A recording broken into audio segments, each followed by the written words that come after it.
عسلامة ومرحبا بكم الناس الكل. رجعت لكم اليوم في فيديو آخر. كنت وعدتكم باش نعمل سلسلة كاملة على المهن في ألمانيا والرواتب. إن شاء الله السلسلة هذه باش تعاون برشا برشا عباد، خاصة حتى اللي يعيش هوني في ألمانيا، ولا إنسان جاي ناوي باش يجي لألمانيا ويخمم في مهنة معينة.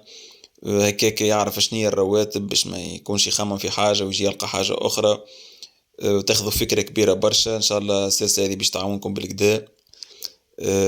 ما تنساوش لايك للفيديو، ابوني للشان يوتيوب، على خاطر انا ما نقدم ان شاء الله كام بدعمكم. هكاك تزيدوا تشجعوني ونزيد نخدم اكثر ونقدم اكثر.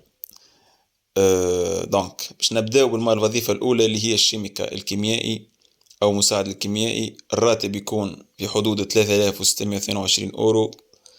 مهنة مطلوبة وقوية. كيف ما تعرفوا ألمانيا دولة صناعية بامتياز ورائدة حتى في مجال صنع الأدوية. المهنة رقم اثنين اللي هي الكنترولا. الوظيفة هذه عندها علاقة بالضرائب والجمارك والتهرب الضريبي. راتبها عالي جدا، يكون في حدود 5345 أورو، وتتطلب معرفة جيدة بالرياضيات وفهم فيها مستقبل كبير وأنا ننصح بها. المهنة رقم ثلاثة اللي هي الكاتا، اللي هي مقطع الفيديو، تتعلق بالفيديو والملتي ميديا. اللي يمارس المهنة هذه يتقاضى في حدود 3953 أورو. مهنة باهية برشا، لكن المقاعد فيها غالية برشا زادة، والمنافسة كبيرة برشا. مقاعد ما همش برشا، لازمك تكون محترف جدا باش تتحصل على الوظيفة هذه. كيف ما تعرفوا وظيفة كيف هكا معنا يخدموا مع القنوات التلفزية مع شركات إنتاج، بالطبيعة باش تكون المقاعد غالية. المهنة رقم أربعة اللي هي الداخ ديكا، اللي راتبها 2800 أورو، اللي هي تعتمد على صيانة الأسطح، صيانتها ضد الرطوبة ضد الثلج، أمطار. بصراحة فيها مخاطرة وريسك، معناها مش باش نكذب عليكم. والراتب بالنسبة لي ماهوش برشا نظرا للريسك اللي فيها. المهنة رقم خمسة اللي هي ديسبوننت، بيتقاضى اللي يمارس المهنة هذه 2662 أورو. ديسبوننت هو شخص يقعد خلف الكواليس بالمسارح، اللي يلاهي بالأمور داخل المسارح. بار اكزومبل ممثل باش يدخل ولا ممثل باش يخرج، يتلاهى هو بالتنسيق بين الممثلين والأدوار والمخرج والوضع العام داخل السينما ولا المسرح. المهنة رقم ستة اللي هي الأين كوفا، راتبها يكون في حدود 4267 أورو، اللي هما عندهم مسؤولية الشراء والمشتريات في الشركة. عن طريقهم تصير المفاوضات في الأسعار مع الموردين.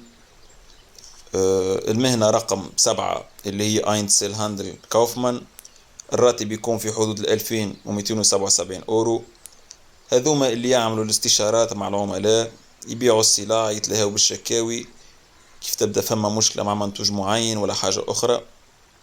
المهنة رقم ثمانية اللي هي إلكترو انستالاتور، اللي هو كيف ما نقولوا احنا إلكتريسيان، مي إلكتريسيان عنده معرفة واسعة بالكهرباء، ينجم يعمل الانستالاسيون تاع أنظمة الحماية في المنازل، أنظمة التدفئة، إلى آخره. معناها ما عندوش حاجة معينة معناها.